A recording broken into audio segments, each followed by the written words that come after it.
Olá, bem-vindos à aula 38. Capítulo 4. Estamos iniciando uma primeira análise da categoria ação. Item 1, meios e fins. De suma importância a gente começar a ver agora que muitas das coisas a gente vai começar a ter um gostinho de cataláxia e, e isso é muito, muito bom. Compartilhando com vocês uma primeira análise da categoria ação, meios e fins.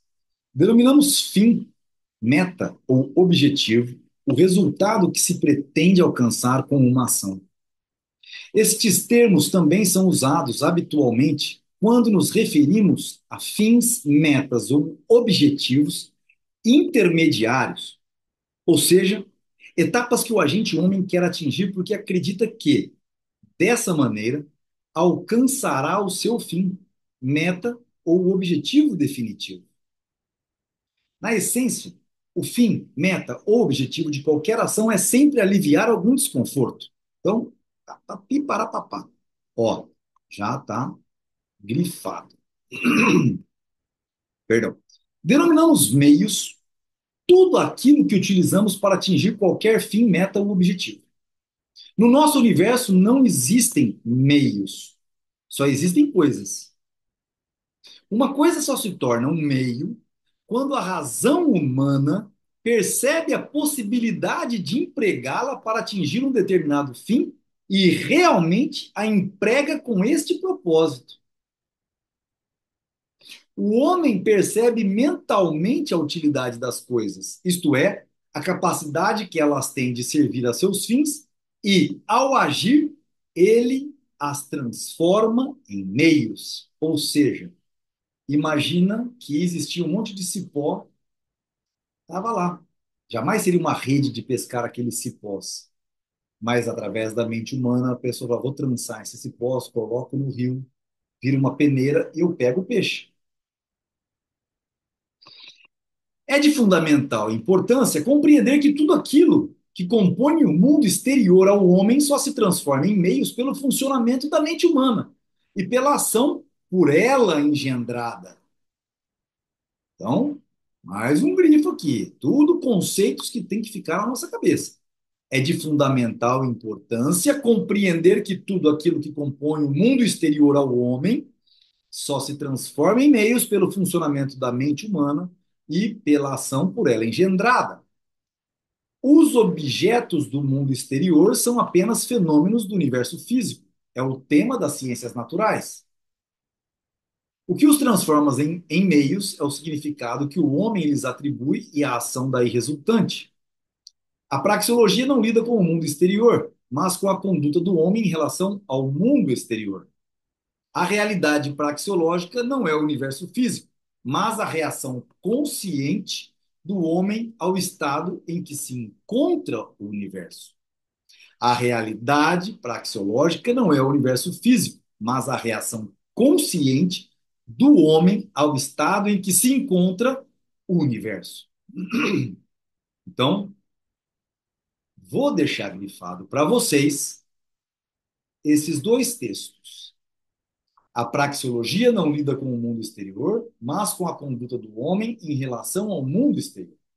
A realidade praxeológica não é o universo físico, mas a reação consciente do homem ao estado em que se encontra o universo. A economia não trata de coisas ou objetos materiais tangíveis, trata de homens, de suas apreciações e das ações que daí derivam. Bens, mercadorias, riquezas, assim como todos os outros conceitos econômicos, não são elementos da natureza.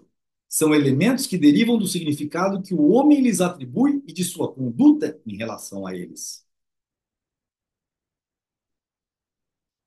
Quem quiser lidar com estes elementos não deve procurá-los no mundo exterior, porque só poderá encontrá-los no significado que lhes atribui o agente homem. A praxeologia e a economia não consideram a ação humana e seus propósitos como seriam ou como deveriam ser, Se todos os homens seguissem a mesma filosofia absolutamente válida e fossem dotados de um perfeito conhecimento tecnológico. Uma ciência cujo tema é o homem, imperfeito como ele é, não pode abrigar noções tais como validade absoluta ou onisciência. Já vimos isso no passado. Um fim é tudo aquilo que os homens procuram obter. Um meio é tudo aquilo que os homens empregam em sua ação. Mises vai discorrendo e formulando para que fique gravado na cabeça essas coisas. É tarefa da tecnologia e da terapêutica, em seus respectivos campos de atuação, refutar teorias científicas erradas. É tarefa da economia desmascarar doutrinas errôneas no campo da ação social. Mas, se os homens, em vez de seguirem a recomendação da ciência, deixarem-se guiar por preconceitos falaciosos, os erros passam a ser a realidade e, como tal, devem ser tratados. Esse é um ponto muito forte discutido hoje entre eu e dois jovens que espero que façam o curso e, quando tiverem vendo essa aula, vão se lembrar, justamente sobre nação, o conceito de nação. Espero que se aprofundem nessa leitura. Os economistas, por exemplo, consideram que o controle de câmbio é um meio inadequado para atingir os objetivos pretendidos por aqueles que a ele recorrem. Entretanto, se a opinião pública se deixa iludir e os governos recorrem ao controle de câmbio, o curso dos acontecimentos é determinado por essa atitude. Qualquer libertário considera que a nação é algo que não pode existir, uma vez que o Estado nasce desse conceito de nação do uti possidetis e de que todos devem seguir um contrato social ali instituído. Todo libertário é contra o conceito de nação. Entretanto, se a opinião pública se deixa iludir pelo conceito de nação, de que devemos valorizar aquilo que a nação representa na história e no formato, o curso dos acontecimentos será determinado por essa atitude. A medicina de nossos dias considera a doutrina que atribuía efeitos terapêuticos à mandrágora apenas um mito. Entretanto, enquanto este mito era considerado verdade, a mandrágora era um bem econômico e as pessoas se dispunham a pagar um preço para a sua aquisição. Ao lidar com preços, para a economia, não interessa quanto uma coisa deve valer, mas sim quanto vale segundo aqueles que têm interesse em obtê-la. A economia lida com preços reais, pagos e recebidos em transações reais, e não com preços hipotéticos que existiriam se as pessoas fossem diferentes do que são na realidade.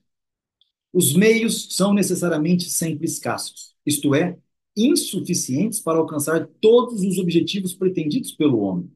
Se não fosse assim, seria desnecessária qualquer ação humana para obtê-los. Se não houvesse a insuficiência de meios, não haveria necessidade de ação. É usual chamar de objetivo ao fim último que se pretende alcançar e de bens aos meios empregados para alcançá-lo.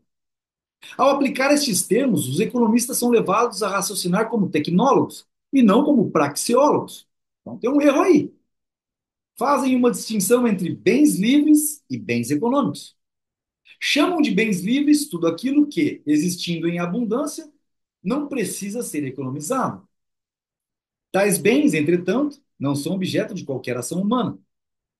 São condições gerais do bem-estar do homem. São parte do meio ambiente no qual o homem vive e age. Somente os bens econômicos são o substrato da ação e somente deles se ocupa a economia.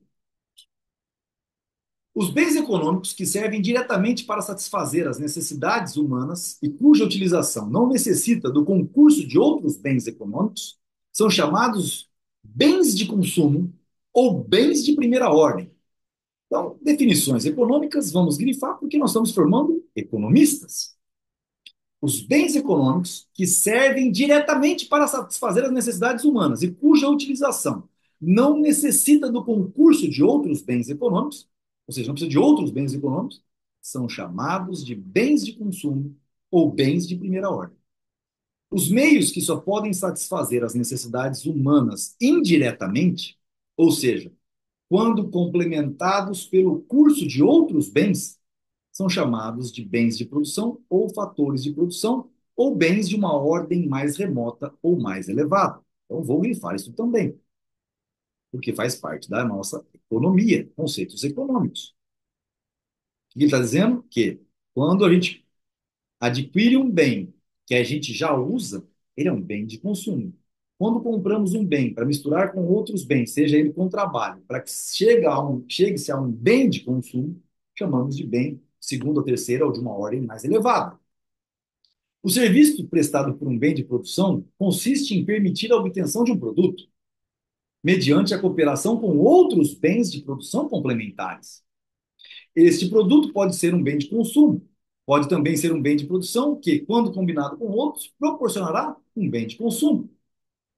Todas essas questões eu estou grifando porque são conceitos que devem ficar na cabeça de vocês. Então, leiam, releiam, reassistam. O serviço prestado por um bem de produção consiste em permitir a obtenção de um produto mediante a cooperação com outros bens de produção complementares, tal qual o trabalho, tal qual misturar cimento, areia, são bens de produção. Este produto pode ser um bem de consumo, pode também ser um bem de produção, que, quando combinamos com outros, proporcionará um bem de consumo. Podemos imaginar os bens de produção ordenados de acordo com a proximidade em relação ao bem de consumo, cuja produção é utilizada. Os bens de produção que estão mais próximos dos bens de consumo são considerados como de segunda ordem. Os bens de produção usados para produzir os de segunda ordem são chamados de bens de terceira ordem e assim sucessivamente. São conceitos.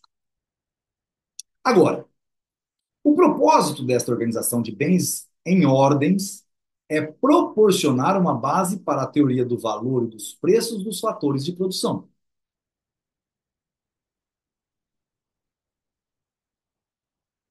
Veremos mais adiante como o valor e o preço dos bens de uma ordem mais elevada dependem do valor e do preço dos bens de ordens mais baixas, em cuja produção são utilizados.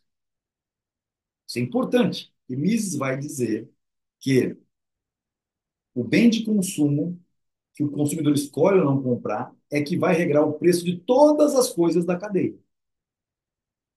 E se ele será utilizado para chegar nisso ou naquilo. Os bens de consumo são a base e a origem da valoração de todos os demais bens, em função de sua importância na produção dos referidos bens. E já fica um desafio para os matemáticos, para quem é muito objetivista, como eu era, né, quando eu era positivista. Apenas. Sou positivista nas ciências naturais. Mas para nós que viemos das ciências naturais, da matemática, é complexo, porque vão chegar momentos em que nós vamos fazer contas, por assim dizer, ordenativas. Complexo. O cérebro chega a pifar. Na prática, não é necessário ordenar bens de produção em várias ordens, da segunda até a enésima. Não precisa disso. Também é supérflua a discussão bizantina sobre a ordenação mais elevada ou mais baixa de um determinado bem. O que ele quer dizer? Pouco importa chamar o grão de café, ou o café torrado, ou o pó de café, ou o café pronto na xícara, de bem de consumo. E alguém pode falar assim: não, pera um pouquinho. Comprei o café no supermercado, ele é bem de consumo? Não. Depois que eu colocar água quente e coar ele, então eu vou precisar do coador, então ele é um bem de produção. Depois eu vou precisar da xícara. Só na hora que eu levo a boca, isso é uma besteira. Isso também é supérfluo a discussão bizantina sobre a ordenação mais elevada ou mais baixa de determinado bem. Pouco importa chamar o grão de café, ou o café torrado, ou o pó de café, ou o café pronto na xícara de bem de consumo. A terminologia adotada é irrelevante, porque no que tange ao problema de valor, tudo o que dissermos sobre um bem de consumo pode ser aplicado a qualquer bem de uma ordem mais elevada, exceto em relação para aqueles de ordem mais elevada de todas, se o considerarmos como um produto. Um bem econômico não precisa estar necessariamente representado por algo tangível. Os bens econômicos imateriais são chamados de serviços. Tem gente que paga para alguém ficar contando história de ninar para uma outra pessoa. Serviços. É isso que ele colocou. Então, Mises já foi colocando aqui no capítulo 4 da parte um questões de nomenclaturas econômicas. E a gente encerra a nossa aula, capítulo 4 item um, já nos direcionando para o item 2. Eu acabei de ler lá, mas eu acabei me esquecendo de incorrer em qual que seria. Esse é um capítulo curtinho, né? A escala de valores, tá certo? Até a próxima aula.